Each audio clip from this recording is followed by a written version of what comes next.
fate of America's iconic fast food brands.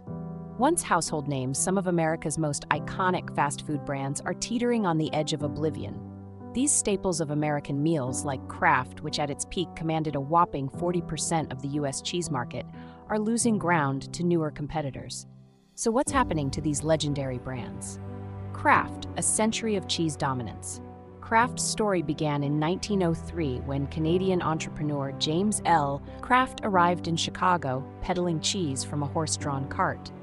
His business flourished, and by 1914, Kraft and his brothers had established their own cheese company. A few years later, they opened a factory in Stockton, Illinois, where James experimented with transforming surplus cheddar into a longer-lasting, uniform-tasting product. Many doubted it could work. Heating cheese at high temperatures typically caused it to separate. But James cracked the code, discovering that heating cheddar with an emulsifier created a smooth, shelf-stable product we now know as American cheese. In 1916, Kraft patented this process, a game-changer perfectly timed for World War I. The U.S. military, needing durable food for over 4 million soldiers, bought 6 million pounds of Kraft cheese, roughly a pound and a half per soldier. By 1921, Kraft was selling 1,000 tons of cheese monthly. The company solidified its success by acquiring competitors like Velveeta in 1927 and merging with Phoenix Cheese Company in 1928. By 1929, Kraft's annual sales topped $86 million. The 1930s brought another breakthrough: Kraft's macaroni and cheese dinner. Launched during the tail end of the Great Depression, a box costing just 19 cents, about $3.50 today, could feed a family of 4. It was an instant hit, selling 8 million boxes in its first year. During World War II, Kraft's macaroni and cheese became a ration-friendly staple, and the company continued supplying canned cheese to the military. In 1950, Kraft revolutionized the cheese game again with pre-sliced processed cheese, followed by individually wrapped slices in the 1960s, still a grocery store staple today. By 1980, Americans were eating 17.5 pounds of cheese per person annually, double the amount from 1950, with Kraft encouraging cheese in everything from veggies to smoked meats. By the mid-1990s, Kraft controlled over 50% of the processed cheese market. When Kraft Foods went public in 2001, it was the second largest IPO in U.S. history. But change was brewing. America's love for processed foods, which had fueled Kraft's growth for nearly a century, began to wane. By the early 2000s, consumers grew wary of processed food ingredients. In 2002, the FDA accused Kraft of mislabeling products, citing the use of milk protein concentrate in its singles, which wasn't allowed in products labeled as pasteurized processed cheese. Kraft sidestepped reformulation by relabeling products as pasteurized processed cheese food, but public health concerns persisted. By 2004, Kraft acknowledged consumer worries about food safety and health as a major challenge. They removed trans fats from some products and introduced low-fat cheeses, but their processed cheese market share still dropped 2% by 2006. The healthy eating trend gained momentum, amplified by initiatives like Michelle Obama's 2010 campaign against childhood obesity. A 2013 petition with over 360,000 signatures demanded Kraft remove artificial dyes from its macaroni and cheese. Kraft complied, eliminating synthetic dyes and preservatives, but sales of its cheese products remained stagnant.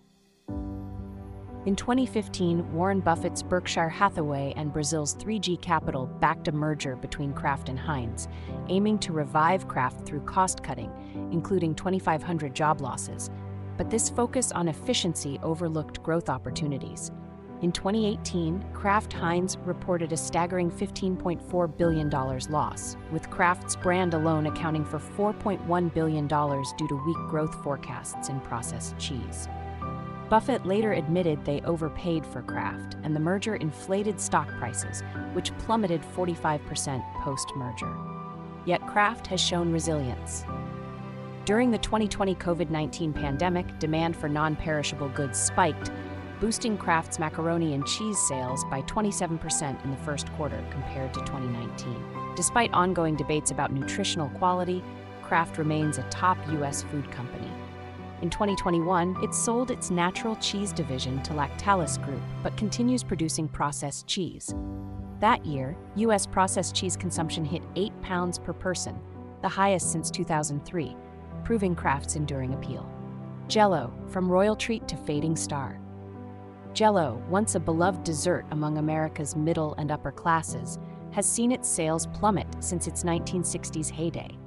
Its roots trace back to medieval Europe, where gelatin, made from collagen in pig ears and hooves, was a luxury for the wealthy due to its labor-intensive preparation. By the 19th century, demand for a simpler gelatin product led to innovation. In Leroy, New York, Pearl Waite, a cough syrup maker, and his wife, May, developed Jell-O by blending gelatin with sweetened fruit syrup. Lacking marketing savvy, they sold the patent in 1899 to Frank Woodward of Genesee Pure Food Company for $450, about $14,000 today. 3 years later, Jell-O's sales hit $250,000, roughly $7.4 million today. Clever advertising, including recipe books and Norman Rockwell's vibrant family-centric ads, cemented Jell-O's wholesome image. During the Great Depression, Jell-O was marketed as an affordable way to stretch meals. In World War II, Jell-O salads became a creative, ration-friendly dish, and its convenience appealed to women entering the workforce. Post-war, Jell-O salads were a dinner party staple, perfect for impressing guests. But its affordability, once a strength, began to cheapen its image. By the 1950s, Jell-O was seen as a kid's treat or a way to use leftovers. In the 1970s, Jell-O's sales began declining. A 29-year ad campaign with Bill Cosby, starting in 1974, temporarily boosted sales, but Jell-O's shift to single-serve cups reinforced its image as a kid's snack for school cafeterias or hospitals. The 1985 acquisition of General Foods by Philip Morris, followed by a 1989 merger with Kraft, further muddled Jell-O's identity. As low-fat diets gained popularity in the 1980s and 1990s, Jell-O was marketed as a fat-free option, but replacing fat with sugar and preservatives backfired, tying it to the unpopular diet food trend. By the 2000s, Jell-O pushed sugar-free products to ride the Atkins diet formacarb diet wave, but sales continued to slide, dropping from $932.5 million in 2009 to $692 million by 2014. Despite a 2023 rebrand to appeal to younger consumers, Jell-O's artificial flavors and high sugar content clash with modern health trends. Yet it persists, holding a niche place in American markets. Twinkies. The sweet comeback king Twinkies, an 80-year cultural icon tied to American childhoods, nearly vanished after its parent company, Hostess Brands, faced 2 bankruptcies. Born in 1930 in Schiller Park, Illinois during the Great Depression, James Dewar created Twinkies to utilize a strawberry shortcake machine off-season. Initially banana-filled and sold in pairs for a nickel, they switched to vanilla during World War II due to banana shortages. Twinkies and Hostess dominated the packaged cake market through the mid-20th century with kid-focused marketing, from TV ads to Batman comics. The Twinkie the Kid mascot, introduced in 1971, became a beloved symbol. But by the 1990s, health concerns over high sugar content and the infamous Twinkie defense in a 1979 murder trial tarnished its image. Hostess faced further woes as consumer tastes shifted toward low-carb diets, and operational inefficiencies, like outdated delivery systems and low factory output, drove costs up. In 2004, Hostess's parent company, Interstate Bakeries, filed for Chapter 11 bankruptcy with $700 million in debt, cutting 7,000 jobs and closing 8 factories. By 2009, renamed Hostess Brands, it emerged from bankruptcy but couldn't recover fully. The 2008 recession and a 2012 labor strike led to a second bankruptcy, with nearly $1 billion in debt. Hostess ceased production, and Twinkies vanished from shelves, sparking a nostalgic buying frenzy. Enter Andy Jawar and Dean Metropoulos, who saw Twinkies' enduring value, 95% brand recognition and billions in revenue.